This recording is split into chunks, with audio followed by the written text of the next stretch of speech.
Assalamualaikum warahmatullahi wabarakatuh. Perkenalkan, nama saya Muhammad Alfia Fahri dengan NIM 2302111129, Prodi Ilmu Komunikasi.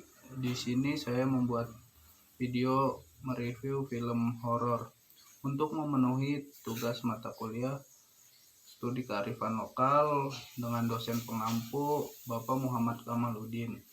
KKN di Desa Penari merupakan sebuah film horor di Indonesia yang menggabungkan unsur-unsur kearifan lokal dengan cerita mistisnya. Film ini memperlihatkan aspek kehidupan masyarakat Indonesia, termasuk kepercayaan mistis, tradisi lokal, dan hubungan antara manusia dengan alam. Dari segi kearifan lokal, film ini berhasil menampilkan keberagaman budaya dan kepercayaan yang ada di Indonesia seperti mitos-mitos tentang hantu, ritual-ritual adat, dan hubungan spiritual dengan alam sekitar. Penonton dapat melihat bagaimana tradisi lokal yang masih sangat kuat dalam kehidupan sehari-hari masyarakat desa Indonesia. Namun demikian, film ini juga menyoroti beberapa isu sosial dan budaya yang relevan seperti ketimpangan sosial, perbedaan kelas, dan ketidaksetaraan gender. Meskipun terkadang klise, penggambaran ini memberikan wawasan yang penting tentang tantangan yang dihadapi oleh masyarakat desa. Dari segi narasi, film ini memadukan cerita horor dengan latar belakang budaya lokal secara cukup menarik. Meskipun terkadang plotnya terasa sedikit klise, sinematografi yang indah dan atmosfer yang mencekam juga berhasil menghidupkan nuansa mistis desa tersebut. Jadi kesimpulannya, KKN di Desa Penari dapat dijadikan sebagai sumber pembelajaran tentang kearifan lokal Indonesia. Meskipun terkadang masih membutuhkan pemahaman yang lebih dalam untuk memahami secara menyeluruh kekayaan budaya yang dimiliki oleh masyarakat. Nama saya Syahda Azra Haurani dengan NIM 230211118. Saya akan mereview film Di Ambang Kematian. Sinopsis film Di Ambang Kematian. Pasca kematian ibunya yang tragis, Nadia mengetahui bahwa ayahnya terlanjur melakukan pesugihan yang menuntut nyawa manusia. Demi mencegah kematian berikutnya, Nadia, kakaknya Yoga, dan sang ayah menempuh ritual-ritual khusus. Namun, iblis di balik pesugihan itu tetap terus mengintai, membuat Nadia dan keluarganya hidup bagai di ambang kematian. Review film Di Ambang Kematian. Dalam penulisan naskah dikemas dengan sangat baik. Dialog juga detail penokohan sangat jelas dan bagus.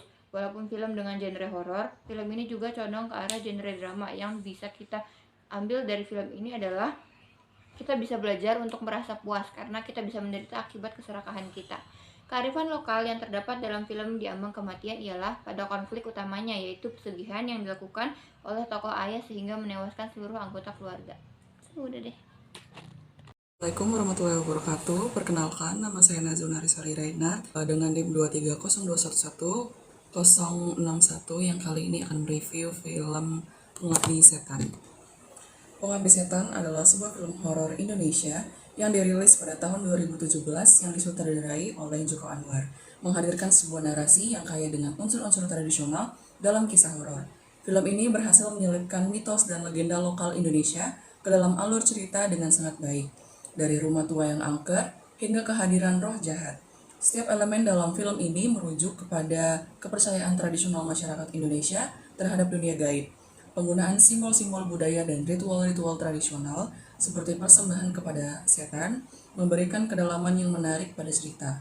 Selain itu, Pengabdi Setan juga mengeksplorasi tema-tema universal yang terkait dengan tradisi, seperti pengorbanan dan kesetiaan kepada keluarga. Juga konflik antara dunia manusia dan dunia gaib yang sering ditemui dalam cerita-cerita tradisional. Dengan memadukan elemen-elemen tradisional dengan kengerian modern, Pengabdi Setan menghadirkan sebuah pengalaman yang menarik bagi penonton. Dalam film horor satu ini juga terdapat kearifan lokal, unsur kearifan lokal, yaitu salah satunya pocong yang terkenal di daerah Jawa. Sekian, terima kasih.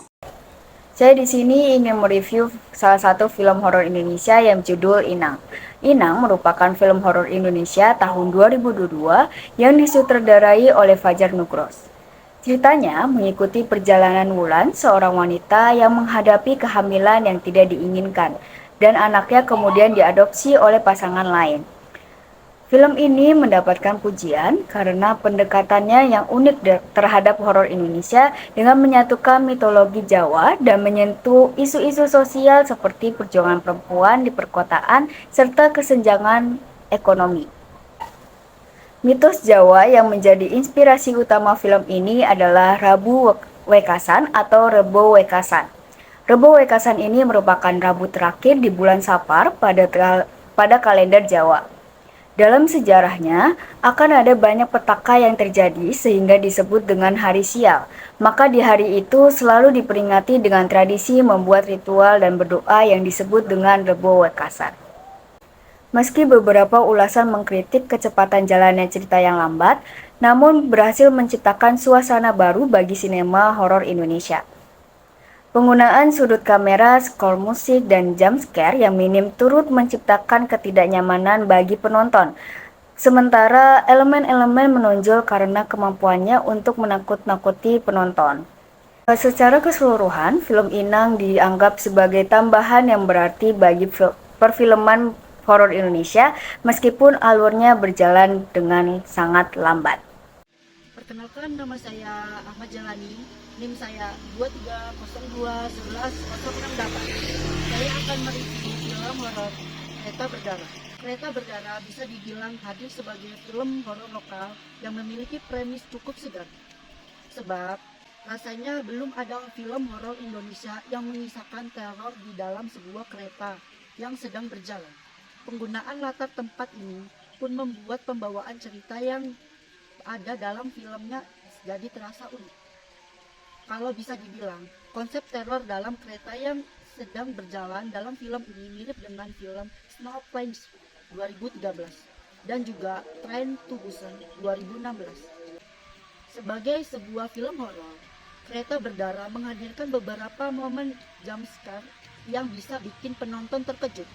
Kualitas efek visual yang baik tersebut membuat sebagai film besar adegan drone dalam film ini jadi terasa lebih nyata. Selain visual, kegeringan juga dihadirkan lewat scoring filmnya yang terdengar menggelegar scoring. Ini pun berperan dalam membuat adegan dalam film jadi terasa menegangkan serta momen drone-nya jadi mengerikan. Konsep teror di dalam kereta membuat Kereta Berdarah terasa hadir sebagai film horor dengan premis yang segar. Jadi, kamu tertarik film horor? Ini sudah bisa kamu saksikan di sejumlah bioskop Indonesia mulai 1 Februari 2024.